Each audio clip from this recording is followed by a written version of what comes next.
ही शिव है, ऐसा है। तो जो राम का नाम ले रहा है वो राम नाम ही सत्य है और वो सत्य ही शिव है। और देखो हम महाशिवरात्रि में एक काम जरूर करना, सत्य का स्मरण जरूर करना, सत्य का सुमिरण करना। कोई पूजन स्वीकारे ना स्वीकारे वो महादेव, लेकिन जिसने राम का नाम लिया, सत्य का स्मरण किया, निश्चित रूप से उस पूजन को भी स्वीकारा है और उस भक्त को भी वो महादेव मिला है, मिलना भी हो जाता है। तो ये राम का स्मरण, राम का सुमिरण करते हुए तुम शिव उपासना जो करता है, निश्चित रूप से ये जीवन में उसकी फलीभूत हो जाती है। जो राम नाम का स्मरण और सुमिरण करता हुआ शिव का जो ध्यान कर ले, निश्चित मान के चलना उसको वो शिव, वो महादेव मिल जाते हैं। तो नाम स्मरण करते करते तुम्हें शिव का कल ध्यान भी करना है और शिव की वो उपासना भी करना है। शिव की उपासना, शिव का ध्यान बिना राम के नाम के संभव नहीं है, संभव नहीं। शास्त्र कहता है कि सबसे श्रेष्ठ उपासना शिव की है, मानस पुष्पों से बताई गई और 7 मानस पुष्प बताए गए हमारे धर्म, हमारे शास्त्र में कि शिव की मानस पुष्पों से उपासना सबसे उच्च कोटि की उपासना बताई गई, उच्च कोटि। बोले कि मानस पुष्प कहां मिलेंगे? तो ये कहीं बाजार में और दुकान में नहीं मिले। मानस पुष्प तो तुम्हारे मन के उस चित्त के सरोवर में ही खिलता है। जैसे सरोवर में कमल खिलता है, वैसे ही चित्त के अंदर वो मानस पुष्प प्रकट होते हैं। क्या है वो मानस पुष्प? जिन पुष्पों से शिव उपासना उच्च कोटि की बताई गई। 7 मानस पुष्प शास्त्र कहता है, धर्म कहता है 7 मानस पुष्पों से। स्कंद पुराण का रेवा खंड इस बात की प्रमाणिकता देता है कि जिस पथ पर हम हैं, यहां पर मानस पुष्पों से शिव उपासना प्रारंभ हुई। ये वो नर्मदा का पथ है, सबसे पहला शिव उपासना, शिव योग का ही केंद्र है, शिव ध्यान का ही केंद्र है, शिव उपासना का ही केंद्र है। ये पथ तो पूरा शिवमयी है और सबसे उच्च कोटि की उपासना बताई गई मानस पुष्पों से। और 7 मानस पुष्प बताए गए, थोड़ा लिख लेना या फिर तुम पढ़ ले। 7 मानस पुष्प कौन से हैं? सत्य, अहिंसा, दया, क्षमा। कितना हो गया? 4। बोलो, सत्य, अहिंसा, दया, क्षमा। 4 हो गए। तप, ध्यान और ज्ञान कितना हो गया? 7। ये 7 मानस पुष्प बताए गए हमारे प्राचीन धर्म ग्रंथों में। कितने बताए गए? 7। दादा जिन मानस पुष्पों से शिव उपासना करते हैं, शक्ति की उपासना करते हैं, कारण शिवलिंग का जो ध्यान करता है या शिवलिंग का जो पूजन करता है, वो शिव और शक्ति दोनों की उपासना मानी जाती है। जो शिवलिंग का ध्यान कर ले मतलब शिव और शक्ति का ध्यान हो गया। जो शिवलिंग का पूजन कर ले मतलब शिव और शक्ति दोनों की पूजन हो गया। और एक ऐसी आद्य शक्ति भगवती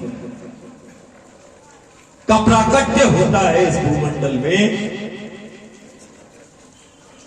एक ऐसी देवी, एक ऐसी भगवती का प्राकट्य विंध्याचल और सतपुड़ा के संधि क्षेत्र में अमरकंटक उस पहाड़ से प्रकट होती है। अमरकंटक पर्वतों से प्रकट हुई देवी,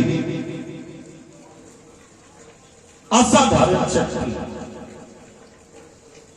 उस पर्वत जिसको हम अमरकंटक कहते हैं, मैकल कहते हैं, एक ऐसी शक्ति का, आद्य शक्ति का प्रकटीकरण हुआ जो अपने गर्भ में एक नहीं, दो नहीं, हजार नहीं, लाख नहीं, करोड़ों ऐसी देवी, ऐसी भगवती का प्राकट्य इस भूमंडल में हुआ।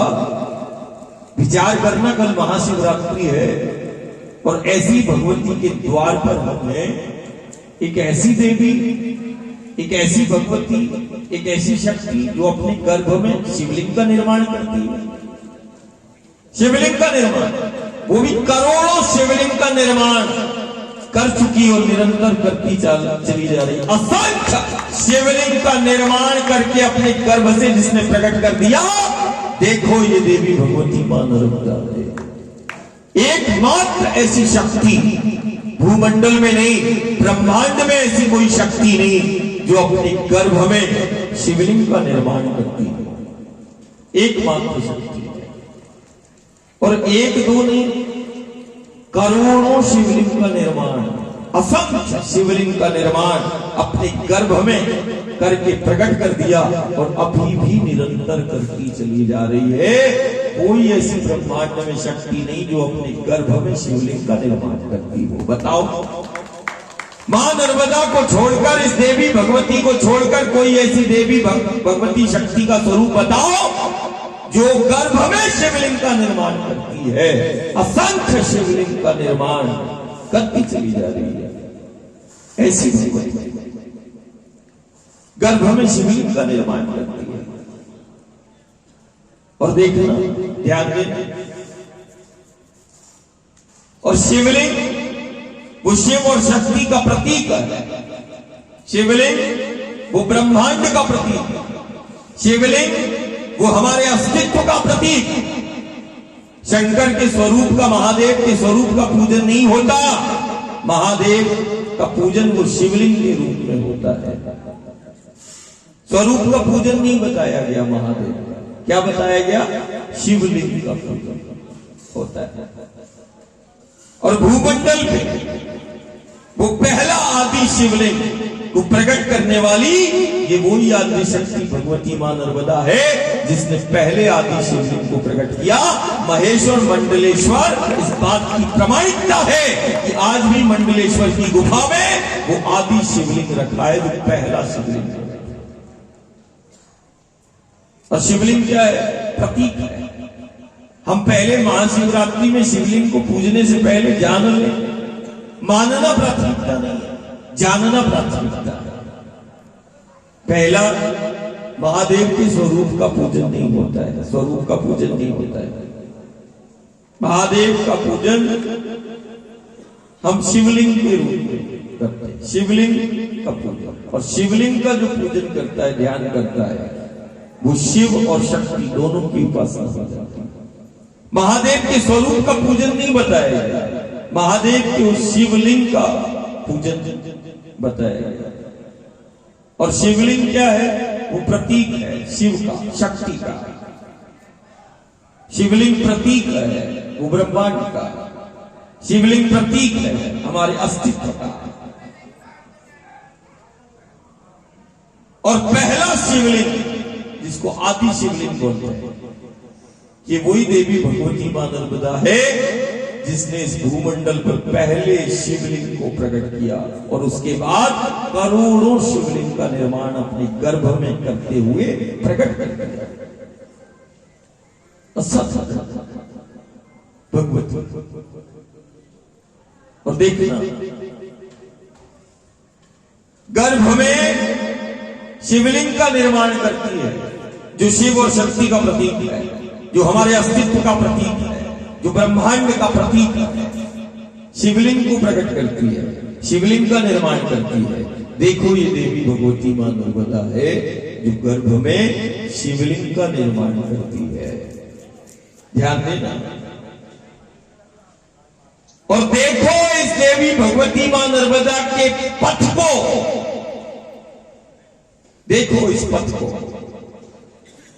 कि जो इस देवी भगवती के पथ पर चलता है, कारण यहां इस पथ पर चलना ही साधना कहलाती है। दुनिया में कोई ऐसा पथ नहीं, कोई ऐसा स्थान नहीं जहां तुम चलो तो साधना मानी जाए।